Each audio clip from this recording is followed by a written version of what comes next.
வருமானிப்போம். அன்பிற்குரியவர்களே, ஞான வழியில் தொடர்ந்து நாம் ஞான சிந்தனையில் இருக்கிறோம். அதில் நாம் சிந்திப்பது ஞான பயணம். ஞான பயணம் என்பது இப்ப நம்ம மற்ற ஜேர்னிலாம் போன மாதிரி இல்லை. நான் பல முறை சொல்லியிருப்பேன். ஒரு ஊருக்கு போகணும்னா ஒரு பஸ்லயோ ட்ரெயின்லயோ இதுல போகணும். இப்ப இந்த ஞான பயணம் என்பது நம்ம ஆர்டினரி லைஃபையே என்ன பண்றோம்னு சொன்னா we must change. இப்போ உலகத்தோடு ஒட்ட ஒழுகல்னு ஒண்ணு இருக்கும். இப்போ உலகம் எப்படி போகுதோ அந்த வழியிலேயே நம்ம போகணும். அதான் வாழ்க்கைன்னு கத்து கொடுத்துருப்பாங்க. It's correct. பட் அந்த வழியிலே போனா நம்ம போக வேண்டிய ஊரு 15 பேர் போறாங்க, அந்த கூட்டத்தோட போறோம்.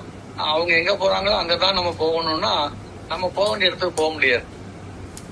கூட போகலாம், வழியில நமக்கு ரைட் சைட்ல திரும்பணும், லெப்ட் சைட்ல திரும்பணும், இல்ல இங்க இருந்து வேற ஒரு பஸ் ஏறணும்னா நம்ம மாறினா தான் போக முடியும். நல்லா சிந்திக்கணும்.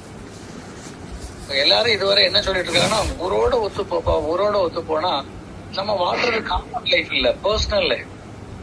இதுதான் ஞான பயணத்துல நம்ம உணர வேண்டிய ஒரு முக்கியமான தன்மை. உலகம் கற்றுக் கொடுத்த பாடத்திற்கும் நம்ம ஒரு மாற்று பாடம் தேட வேண்டி இருக்கிற மாற்று பாடம் என்பது நம்முடைய சொந்த பாடம். புரியுதா? நம்ம சொந்த பாடத்தை தேடினாதான் முடியும், இல்லைன்னா முடியாது. நல்லா சிந்திச்சு. புரியுதா? இங்க நல்லா சிந்திச்சீங்கன்னு சொன்னா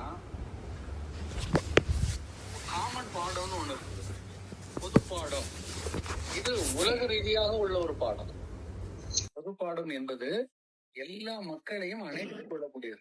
ஆனா அந்த பொது பாடமே உலக பாடம்னு சொல்ல முடியாது. ஏன்னா அமெரிக்காவுக்கு இருக்கக்கூடிய ஸ்டைல் வேற, இந்தியாவுக்கு இருக்கக்கூடிய ஸ்டைல் வேற. அப்போ உலக மக்களுக்கு பொது பாடம்னு எதை சொல்ல முடியும்? இல்லையா? அமெரிக்காவினுடைய ரூல்ஸ் அவன் ஒபை பண்ணி ஆகணும், அங்க உள்ள கல்ச்சரை அவன் ஃபாலோ பண்ணி ஆகணும், அந்த மணியை தான் அவன் ஸ்பெண்ட் பண்ணி ஆகணும், டாலர்ல தான் அவன் பண்ணணும். ஆனா இந்தியக்காரன் நோட்ல தான் பண்ணுவான். இவன் டாலருக்கு எங்க போவான்? அப்ப டாலரை வாங்கினா கூட இங்க உள்ள பெட்டி கடையில கொடுத்தா வாங்க மாட்டான். அப்ப லைஃப் ஸ்டைல் வேற தானே. அவங்க வெறும் பண்ண சாப்பிட்டுட்டே படுத்துருவான். இவனுக்கு பாயாசம் பப்படத்தோட சோறு வைக்கணும். அப்ப இந்த லைஃப் டிஃபர். அப்ப காமன் லைஃப்னு சொல்லிட்டு நம்ம உலக மக்களை அழுத்த முடியாது. அதுலதான் மதங்கள் தோற்று விடுகிறது. ஒரு மதம் ஒரு சட்டத்திட்டத்தை வச்சு இல்ல கவனிக்கணும். ஒரு மதம் ஒரு சட்டத்திட்டத்தை வச்சு மக்களை பண்ணும்போது அந்த ரவுண்டுக்குள்ள இருக்கிறவங்களுக்கு தான் அது ஒத்துப்போம், அவர்கள் ஏற்றுக்கொள்ள முடியும். ஏன்னா அது சொல்லக்கூடிய வழிமுறைகளே வேற. நான் எந்த மதத்தையும் தனியா சாடல, பொதுவா சொல்றேன், இல்லையா? அது உலக அளவுக்கு ஒத்துக்கொள்கிற மாதிரி இருக்காது. இங்க நம்ம கண் முன்னாலே பாக்குறோம் இல்ல, ஒரு மதத்துல உள்ள வழிபாட்டு முறைகள், நடைமுறைகள், அவங்க வாழ்க்கை முறைகள், கல்ச்சர்ஸ், இதெல்லாம் இன்னொரு மதத்துல இருக்கிறவங்களுக்கு வித்தியாசம். திருமண முறையே தவறு, இவன் பண்றது அவன் பண்றதுக்கும் வேற சொல்லுவான். இவன் மந்திரம் ஓதி தாலி கட்டணுமா, அவன் மோதிரம் போட்டா போதும்பா. யோசிச்சு பாருங்க. இறந்து போனானா இவன் கல்லறையில வைக்கணுமா, அவன் எரிச்சு போடணும்பா. அப்படிங்கிற பொழுது இதுல பொது கொள்கை எப்படி உருவாகும்? உலக ரீதியாக இருக்கக்கூடிய அளவுல நாம காமனைஸ் பண்ண முடியாது. நல்லா சிந்திக்கணும். அதுலதான் இன்னைக்கு போராட்டம் நடந்து கொண்டே இருக்கிறது. நான் சொல்றதா நீ கேட்கணும், நீ சொல்றதா நான் கேட்கணும்னா போட்டி இருந்து கொண்டேதான் இருக்கும். ஆளாளுக்கு ஒரு தத்துவத்தை வைத்துக் கொண்டிருந்தால் அந்த தத்துவம் வெற்றி அடைவதற்கு வாய்ப்பு இல்லை. ஏன்னா எல்லாருக்கும் அது பயன்படாது, இல்லையா?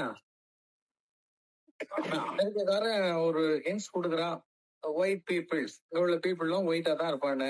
ஆப்பிரிக்கால இருந்து ஒருத்தன் வந்துட்டானே கருப்பா இருப்பான், அவன் என்ன பண்ணுவான்? இவன் பிளாக்ன்னு சொல்லி தள்ளிடுவான், சேர்க்க மாட்டான், அவனை மனிதனாவே நினைக்க மாட்டான். அப்ப போராட்டம் தானே வரும். அப்ப அமெரிக்கா சொல்லக்கூடிய ரூல்ஸ் எப்படி ஃபாலோ பண்ண முடியும்? அதே மாதிரி அரேபியா எடுத்துக்கிட்டீங்கன்னா அவன் ஒரு ரூல்ஸ் வச்சிருப்பான். இப்படி அவங்க ஒரு குழுவாக இருந்து ஒரு வட்டத்தை வைத்துக் கொண்டு அதுக்குள்ள இருக்கக்கூடிய மக்களுக்கு சட்டத்திட்டத்தை கொடுக்கும் போது இது பொது நீதிக்கு வருவதில்லை. அப்ப நீங்க அமெரிக்கா போனீங்கன்னா அமெரிக்கா சொல்றது கேட்கணும், அரேபியா போனா அரேபியா கவர்மெண்டுடைய பாலிசிஸ ஃபாலோ பண்ணணும். எந்த நாட்டுல இருக்கீங்களோ அந்த பாலிசி ஃபாலோ பண்ணணும். அப்ப உங்க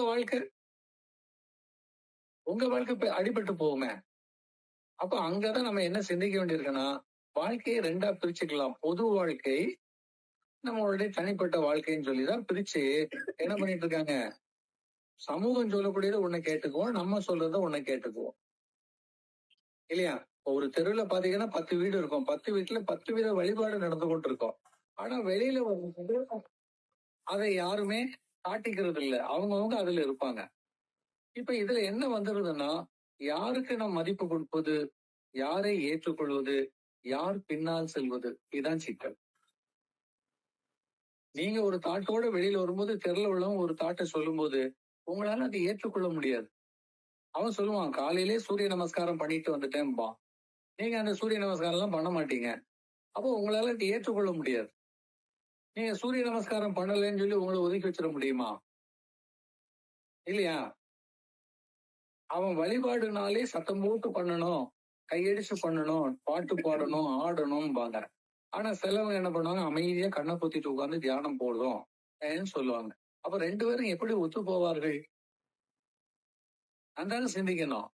அப்ப இந்த கொள்கை முரண்பாடுகள் வருகிற பொழுது நாம பயணிக்கும் போது எல்லாரும் ஒரே பயணத்தை செல்லும். அதனால்தான் ஞான பயணம் என்பது தனி பயணம். நன்றாக ஞாபகம் வைத்துக் கொள்ளுங்க. உலகோடு நீங்க வாழ்கிற வாழ்க்கை கர்ம வாழ்க்கை. அந்த கர்ம வாழ்க்கையில நீங்க விட்டு கொடுத்து வாழலாம். இப்ப ஒரு கடையில போய் சாமான் வாங்க போறீங்கன்னா அவன் சொல்ற ரேட்டுக்கு தான் நீங்க கொடுத்தாகணும். நீங்க கேட்கிற ரேட்டுக்கு அவன் தரமாட்டான். அப்ப அவன் கேட்கிற காசை நீங்க கொண்டு போகணும். அப்ப வெளி உலகத்துல போய் நீங்க ஒரு பொருள் வாங்கும் போது அதுக்கு நம்ம பணப்புழக்கம் கையில வச்சிருக்கணும். ஒரு வீடு வாங்க போறீங்க, அப்போ அங்க வீடு வாங்கணும்னா அதுக்கு அந்த நாட்டுல சட்டத்திட்டம் இருக்குது. பத்திரம் பதியணும், தாய் பத்திரத்தை பார்க்கணும், யார் பேர்ல வாங்க போறாங்களோ அவங்க வாங்கணும், ஒரு கையெழுத்து சாட்சிகள் போடணும், ரெஜிஸ்டர் ஆபீஸ்ல பண்ணணும், அதுக்கு இவ்வளவு பணம் கட்டி பத்திரங்கள் வாங்கி பதிவு பண்ணணும்ல, அதெல்லாம் நம்ம மீற முடியாது. இது பொதுநிலை. அப்ப அரசு நிலை என்பது ஒரு சமூகத்தினுடைய ஆக்கத்திற்காக இல்லையா, அரசு வழி நடத்துவதற்காகவும் மக்களுக்குள்ள சண்டை போட்டு பிரச்சனை வந்துடக்கூடாதுங்கிறதுக்காகவும் பொதுநிலை வைக்கப்பட்டிருக்கிறது. இது கர்ம வாழ்க்கை. இது நாட்டுக்கு நாடு மாறும். அதுவும் எல்லாம் ஒண்ணுன்னு சொல்ல முடியாது. இப்ப சில ஊர்ல நீங்க சம்பாதிச்சீங்கன்னா டாக்ஸே கிடையாது. நீ புருணையில நீங்க சம்பாதிக்க பணத்துக்கு டாக்ஸ் கிடையாது. பட் அதே நேரத்துல அமெரிக்கா, இந்தியா போன்ற நாடுகள் எல்லாம் எடுத்துட்டீங்கன்னா டாக்ஸ் எங்கேயோ போயிருது. ஜிஎஸ்டி போடுறான் 35%, 40%. ஸ்பெஷல் டாக்ஸ் போட்டாங்கன்னா அது 70% வரை போகுது. அவ சம்பாதிக்கையில என்ன மிஞ்சும்? அப்ப போய் சொல்லணும் ஆரம்பிப்பான், மறைக்கதான் ஆரம்பிப்பான். அப்ப அந்த டாக்ஸ் உலகம் பூரா இருக்கக்கூடிய நாட்டுல எல்லாம் ஒண்ணுன்னு கிடையாது. அப்ப என்ன வாழ்க்கை எல்லாம் ஒன்னா வாழ்றோம்? நல்லா சிந்திங்க. நிறைய பேர் பாத்துக்கலாம், சில பொருட்கள் இங்க வாங்குறதுக்கும் வெளிநாட்டுல வாங்குறதுக்கும் அதே பொருள் தான், விலை கம்மியா இருக்கும்.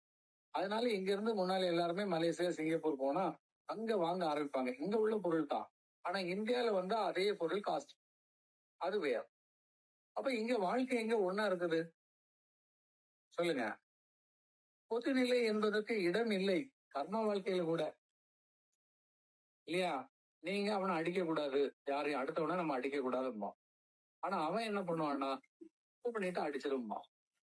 சில ஊர்கள்ல பண்ணிட்டா கொலையை குற்றம், அதை அவனை ஒண்ணு கொண்டுடலாங்கிறான். ஆனா இந்தியால அப்படி உடனேயே கொலைன்னு சொல்லிட்டு பண்ண முடியாது. விசாரிச்சு எடுத்துலாம் நம்ம பண்ணணும். சில ஊர்ல உங்க தப்பு பண்ணிட்டீங்கன்னு சொன்னா உடனே சவுக்கடி கொடுத்துருவாங்க பப்ளிக்ல வச்சு. அப்படிலாம் சில நாடுகள் இருக்கு. ஆனா இந்தியா மாதிரி உள்ள ஒரு காமன் வெல்த் நாட்டில் உள்ள அந்த சமாச்சாரங்கள் எடுபடுவதில்லை, செய்வதும் இல்லை. தப்பு பண்ணிட்டா கோர்ட்டுக்கு வா, அவனை விசாரிப்போம், அவனுடைய சாட்சிகள் எப்படி இருக்குன்னு கேட்போம். அதற்கு பிறகு நீதிபதிகள் சேர்ந்து முடிவு பண்ணி கொடுக்கிற தண்டனை. அந்த தண்டனை கூட நல்ல சிந்திக்கணும்.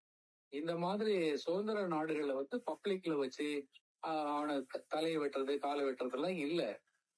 இப்ப நாட்டுக்கு நாடு சட்டம் எங்க பொதுவாக இருக்கிறது, வாழ்க்கை முறை எங்க பொதுவாக இருக்கிறது.